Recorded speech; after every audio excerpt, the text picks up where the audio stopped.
Remember all that uproar over like a woke Disney? And then there's all the debates about what kids are learning in school. It's like culture wars everywhere these days. But is this really a new fight? That's what we're diving into today with sociologist Moses Senarine's book, Liberal Losers: When the Right Win, We All Lose. Okay. Specifically, we're unpacking chapters on, well, two sides of the same coin, really the conservative social agenda and the war on woke. Absolutely. What's fascinating is that the term culture war itself, not new. It's been brewing since like the 1920s. Yeah. Think about it.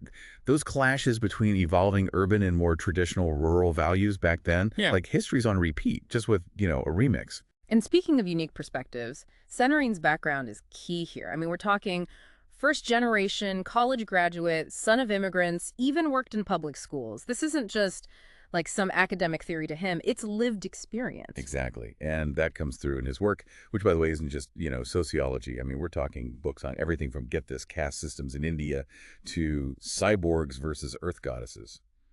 The man's got range. Okay, so we've got this scholar who's not afraid to tackle big, complex ideas, diving headfirst into the American culture war. Buckle up, because Senarine doesn't hold back. Yeah. Chapter 10 throws us right into it with traditional family values. Think the classic two-parent household, emphasis on personal responsibility, limited government, all those hot-button topics. But here's where it gets really thought-provoking. He doesn't just state these values. He dissects them. He dives into the nitty-gritty of how these values actually become policy, and more importantly, WHO, those policies end up impacting. Yeah, and this is where, understanding the specific examples is so crucial. Take school choice. Okay. Seenarine points to programs like, Betsy DeVos's whole voucher system thing. The idea, at least on the surface, is to give parents more control over their children's education. Sure, who wouldn't want more choice? But, I mean, there's always a catch. And the book really highlights this. Studies, including one from the Government Accountability Office, the one on the DCOSP program in D.C., have shown that these programs can actually siphon resources away from, already struggling public schools. So you're further disadvantaging the very students they're supposed to be helping. It's a classic example of how a policy meant to promote traditional values might actually just make existing inequalities worse. It's like trying to put out a fire with gasoline. Yeah. And Senarine doesn't shy away from dissecting other conservative social policies. He gets into the arguments against affirmative action, the debates around same-sex marriage, all through this lens of traditional values and, their real-world consequences. And that's where, the listener really has to ask themselves, are these policies actually upholding traditional values, or are they more about maintaining a certain social order, even if it means, propping up existing power structures? Yeah. Senarine really pushes us to think critically about what happens as a result of these, what seem like straightforward policies. What are the unintended consequences? It's like they say, right, the road to hell is paved with good intentions. You start with these simple values, but then, putting them into practice, the impact, it gets messy. Yeah, and that brings us to, the other side of this whole culture clash thing. Right. The war on woke. Yeah. It's kind of funny, actually, when you think about it. Oh, yeah. This term that started in AVE, African American Vernacular English, meant to mean being aware of social injustice. And now it's been, exactly, weaponized even. It's wild. Woke went from this word whispered in solidarity to a scarlet letter. Yeah. Slap it on anything that seems too progressive. It's mind-boggling. It's a classic example of this, of what we call semantic drift. Yeah. Where a word's meaning changes over time. Yeah. And it often ends up meaning the opposite of what it did originally. Yeah. But Senarine, he'd say this isn't just about, semantics. It's about this deep down fear of social change. Okay. He even connects it back to that whole satanic panic thing in the 80s. Whoa. Where heavy metal music and Dungeons and Dragons, right? Those were seen as gateways to, devil worship and societal collapse. Hold on. Are you saying banning Dungeons and Dragons back then is connected to book bans and attacks on CRT today? That's surprising, to say the least. It might sound crazy, but the thing is, the underlying dynamic, it's really simple. No. Think about it. They both represent this, backlash against what's seen as threats to traditional values, the established power structures. In the 80s, it was heavy metal, fantasy games, corrupting youth.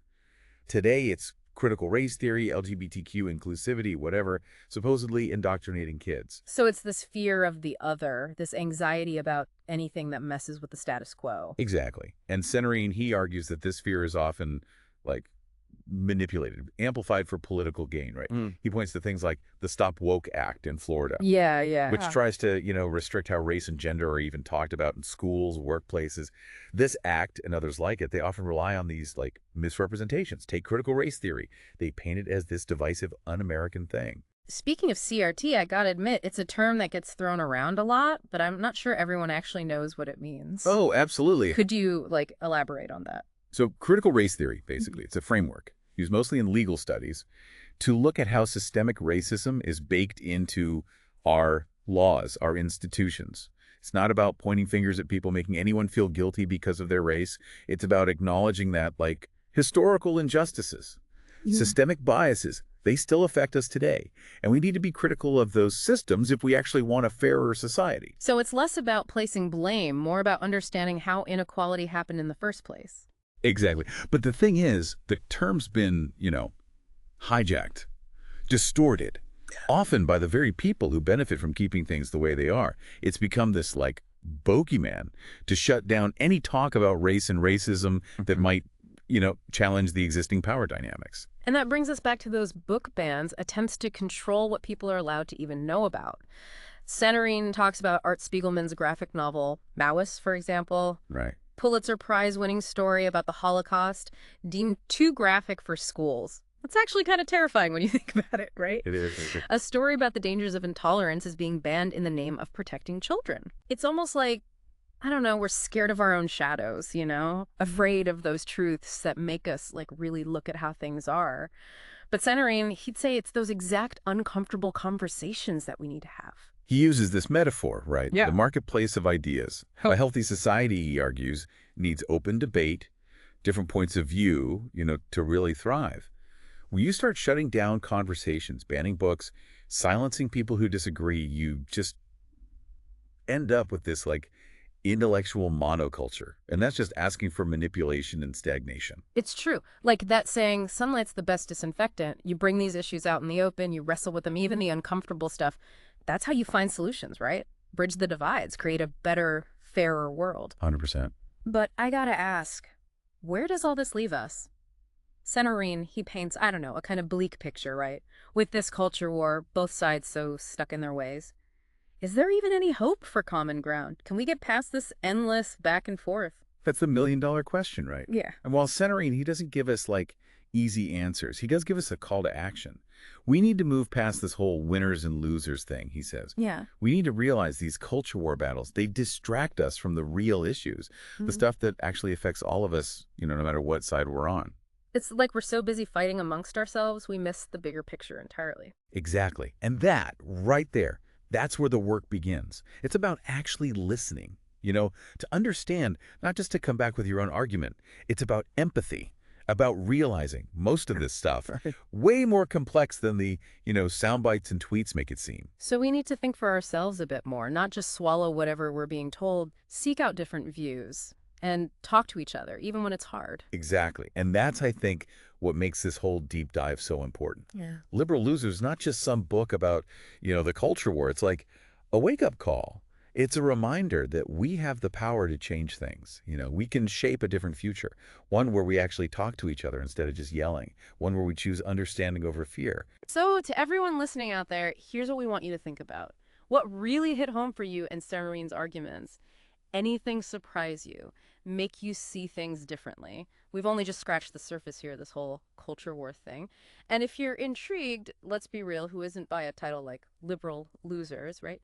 Then do yourself a favor, go check out the book. He gets into even more, too, like the Republican economic agenda, healthcare, immigration, tons of good stuff. Knowledge is power, after all.